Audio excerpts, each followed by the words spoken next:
And the walk is rain or shine, is that right? It is, and we of course hope for rain. Oh yeah, it's going to be a beautiful day, absolutely. That's exactly right. It will be. We've always been very lucky in that regard. Yes. It seems that almost every walk day, it's sometimes just a little cold, but generally the sun is shining. So we think by April 28th it should be very good. What are most of the dollars going to, Ryan? If a viewer got involved today, they said, I want to be involved, I can't make the team captain's rally tonight, but I want to get out over the next 30 days. What can I do? But if they raise dollars, what will they go to? March of Dimes is really a big picture charity. Most of the dollars that are spent on large-scale grants that go to research facilities, research universities, and also to community outreach programs to get the information about how to prevent premature birth out to people that need to hear it. Premature birth is an epidemic in this country, and a lot of people don't understand it. Every year in South Carolina, and unfortunately I don't have the national statistics. Joe has drilled the South Carolina statistics into me. No, those are good ones. Every day in South Carolina, 24 babies are born prematurely. Every day? Every day, and every year there are 524 who will not see their first birthday in South Carolina. And that's just because they're born too early and too weak to make it.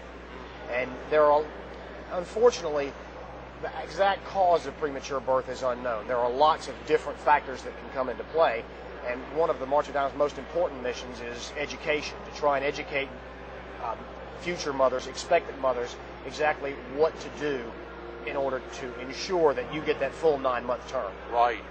But there's no way to know. Even folks who go through all those steps, all the hurdles, the folic acid and everything, there's no way for them to ensure that they're going to have That's exactly right. And of course, March of Dimes started back in the 30s by Franklin Delano Roosevelt to combat polio. Well, if there's ever been a true success story in a charity, that would have to be it. Yeah. Polio, for the most part, has been eradicated across the earth. And my father would tell me stories of his childhood, just exactly how terrified people were of polio and its effect. He was a kid. If a kid in the neighborhood had it, then the swimming pool would close in his town. Wow. Moms wouldn't let their kids go to the pool just because they were scared that their children would contract that the it disease. Could spread like that. That's right. And largely due to the work of the March of Dimes and other organizations, polio has essentially been eradicated in the world.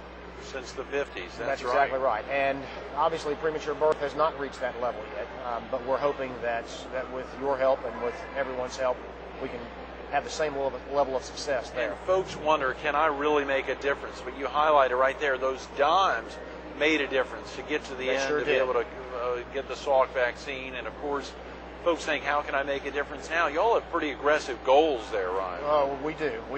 And I try to blame Dennis a little bit for this. I'll give you an idea, and I'm going to look at my cheat sheet again here because I don't know the exact figures off the top of my head. Sure.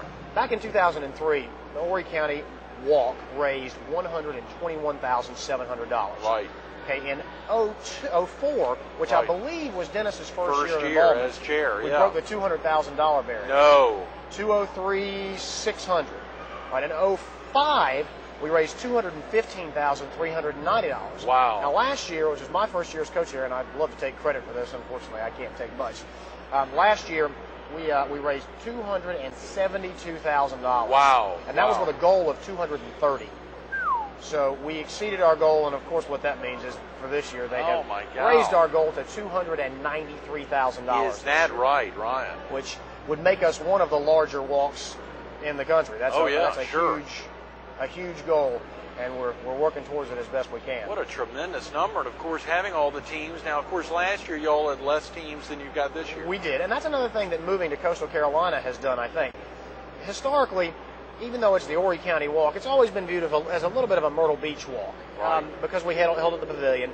That's a long way to go for some of the people from the western part of the county. Right. This year at coastal Carolina, we've seen the number of teams grow from 91 last year to 107 this year. Is that right already? That's exactly right, and there have been a good many more teams from the Conway area. Right. They can really look at it as sort of, now it's moved into their backyard, and it's really their walk. So it's really a great instance. So we saw in the past that folks were less apt to drive from Conway over to the beach, but now there's no concerns about folks from the beach up and down the Strand, Garden City, even your group down in Garden City cruising up to Conway. That's right. Well, those of us who have done it before know how much fun it is and wouldn't miss it for the world. And it really is a great day.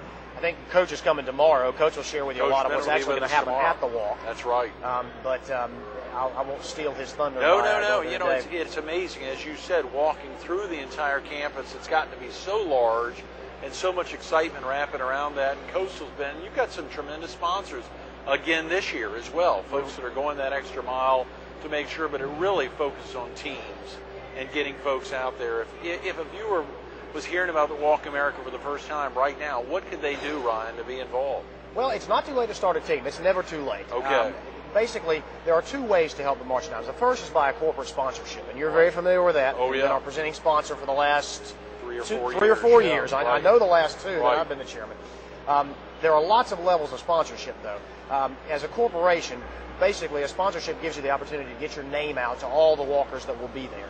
Right. This year we'll have, we're looking for about 1,500 people to actually be there on Walk Good. Day. That's a great audience. These are committed volunteers. They're all local.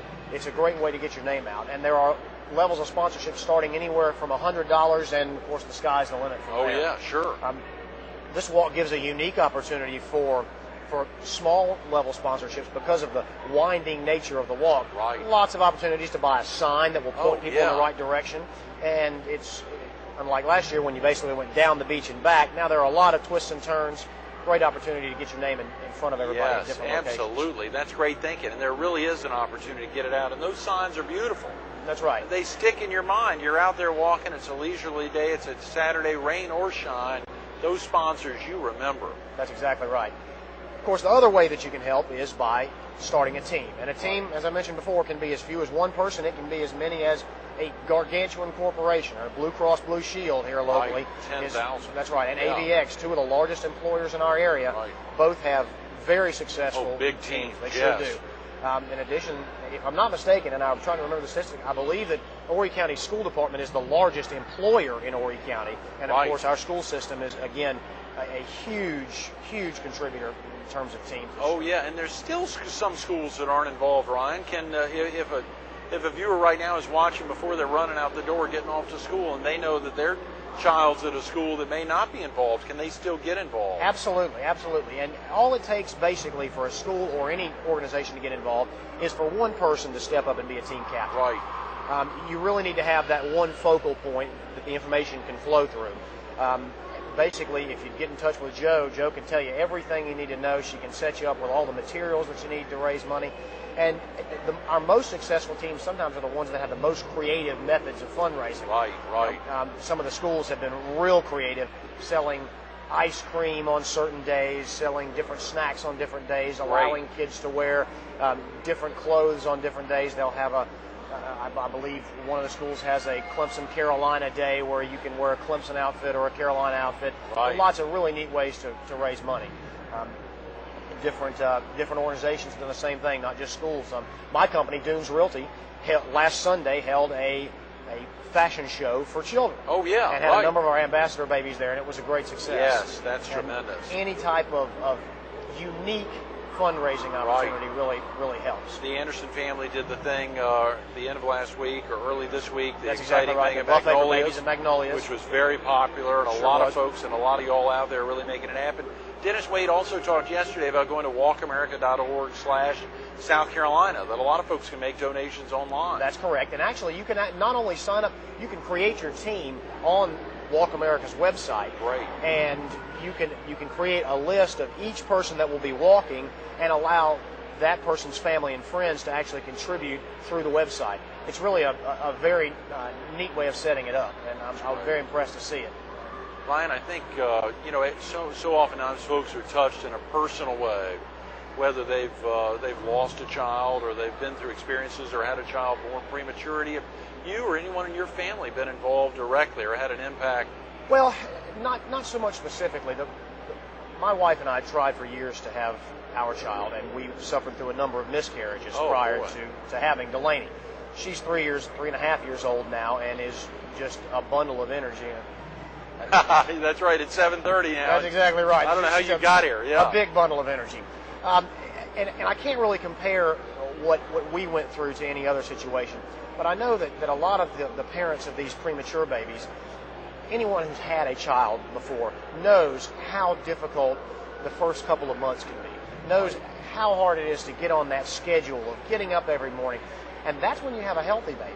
When you have a baby that is born weighing approximately the amount of a bottled water, that has to depend on a respirator and a hood to survive, and cannot survive without artificial means for the first week, month, several months of its life, it is an incredible burden for that family to bear. And meeting some of these families that have gone through it is just amazing. And what a lot of people don't know is a normal wedding band will fit around the arm, and I mean to the shoulder of some of these babies when they are born. That is just how small they are, and they can't live without our help. And that's one of the most moving things that I've seen. Every year, the March of Dimes Board of Directors takes a trip to the neonatal intensive care unit in Florence, and it is one of the most moving experiences you'll ever see. Wow, Ryan, those are powerful words. Thanks so much for being with us this morning. Anytime. Thanks for everything. Thanks for all you do for the March of Dimes, too. Absolutely. We sure appreciate it. That's kind. Stay tuned for Carolina People with Chairman Ryan Swaim coming up next. You heard Ryan say it. You heard him say it. He was very clear. 524 babies will not reach their first birthday. Think of that. 524 babies born in South Carolina will not reach their first birthday. 1 in 8 babies is born prematurely. 24 babies today, between now and the end of the day, or since midnight till the end of the day, will be born prematurely in this state. It is a national health crisis. You can make a difference. You can either go online to WalkAmerica.org/South Carolina, set up a team today, get 10 friends to each chip in $10. Go online, set up your own team, 10 folks together. You can get a great looking t-shirt, $100, raise $100, get a great t-shirt, but raise anything, even show up that day. The date is simple, Saturday, April 28th. It's getting close, 30 days from today, Saturday, April 28th. The registration's at 9, the walk's at 10, walking around Coastal Carolina University. You heard Ryan say it. It's not only the walk place for that day. It's a real university. A lot's going on. Folks will be traveling in from all over the place. Make a difference. Get out there Saturday, April 28th, and call 488-3463.